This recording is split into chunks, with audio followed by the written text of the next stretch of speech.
kita lanjutkan. Nah, setelah bayi dilahirkan, itu akan menemukan proses pencarian jati diri. Nah, di situ seorang bayi dia belajar untuk berdiri, merangkak, ya, merangkak, berdiri, jalan. Dia belajar untuk berbicara, belajar untuk memahami sesuatu. Nah, di situ peranan orang tua penting untuk menjaga bayi ini tumbuh mencari jati dirinya. Nah, terus mulai bersekolah. Nah, di situ karakter mulai terlihat, karakter murni. Dan ketika mengalami hal-hal yang buruk, itu namanya inner child. Inner child itu seorang bayi tadi mendapatkan luka di masa kecilnya. Apakah dia mengalami penindasan, pembulian. Nah, itu akan mewarnai ketika dia tumbuh dewasa. Dan inner child ini akan berbahaya sampai ke dalam kehidupannya. Nah, tinggal bagaimana penemuan jati diri itu sebagai orang tua kalau memahami peranan hijrah, ya, akan membimbing, memberi ilmu bagaimana mendidik anak, bagaimana mereka bersosialisasi, memahami adab dan akhlak, mengajari mereka Al-Quran, doa-doa, zikir. Di situ peranannya ada, peranan orang tua. Tapi bagaimana ketika orang tua kita terlalu sibuk dengan dunia? Nah, tekanan hidup membuat kadang orang tua berpikir bagaimana melanjutkan hidup, tapi lupa untuk mendidik. Padahal mendidik ini peranannya besar. Nah, bagaimana ketika mendapati hal seperti itu? Nah, kita apakah menyalahkan orang tua?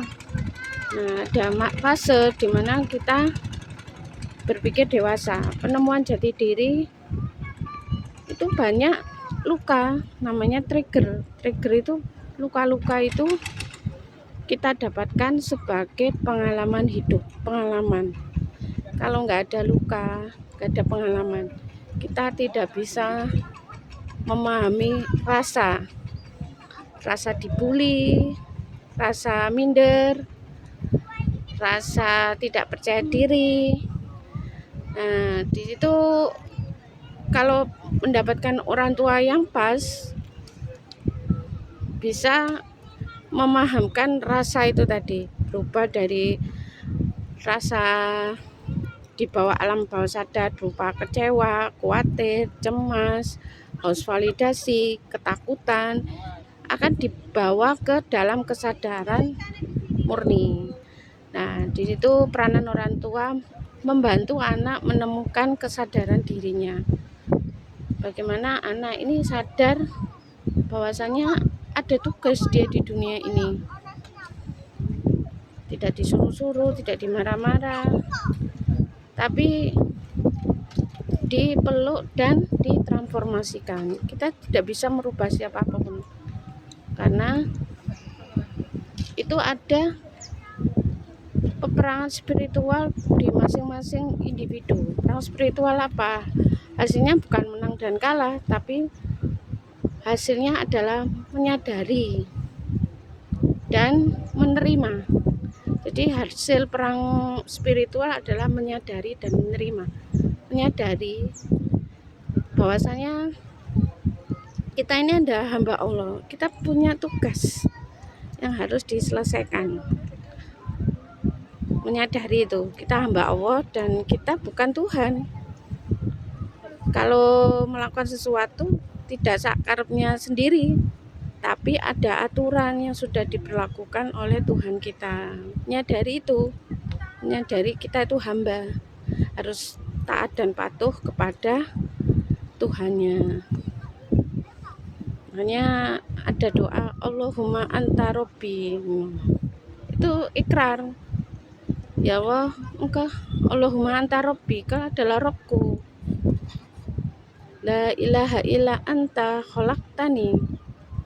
Ya, tiada Tuhan yang berhak untuk disembah kecuali Engkau. Itu ikrar kita kepada Tuhan kita.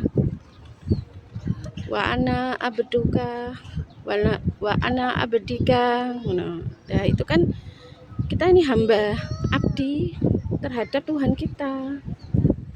Jadi menyadari itu dulu dan menerima hukum-hukumnya, peraturannya. Kadang kalau bicara sama orang yang mau menang sendiri, itu seperti menantang Tuhan. Tuhan aja buat ribut, apalagi kita. Jadi kita nggak bisa merubah seseorang kecuali dia menyadari dirinya sendiri, menyadari kalau dia hamba, dan menerima ketetapannya. Seperti itu. Jadi free will. Allah itu memberikan free will, pilihan, dan itu kalau pilihannya dia mau seperti itu nanti keputusannya ada akibatnya. Jadi ada hukum sebab akibat. Jika kamu lakukan ini, akibatnya ini. Seperti itu. Nah, menemukan jati diri, tahu sifat buruknya, tahu sifat baiknya, tahu talenta. Biasanya ditentukan dari bulan dia dilahirkan.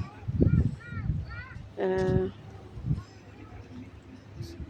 itu hijrah. Jadi kalau sudah tahu jati dirinya, dia akan bertumbuh dewasa. Dewasa itu tahu bagaimana tugasnya ini untuk mengontrol sifat buruknya dan mengontrol hawa nafsunya. Jadi kita bukan menghilangkan sifat buruk, mengontrol biar tidak merugikan orang lain. Dan kalau bisa sifat buruk ini diubah menjadi sikap positif, menjadi kekuatan.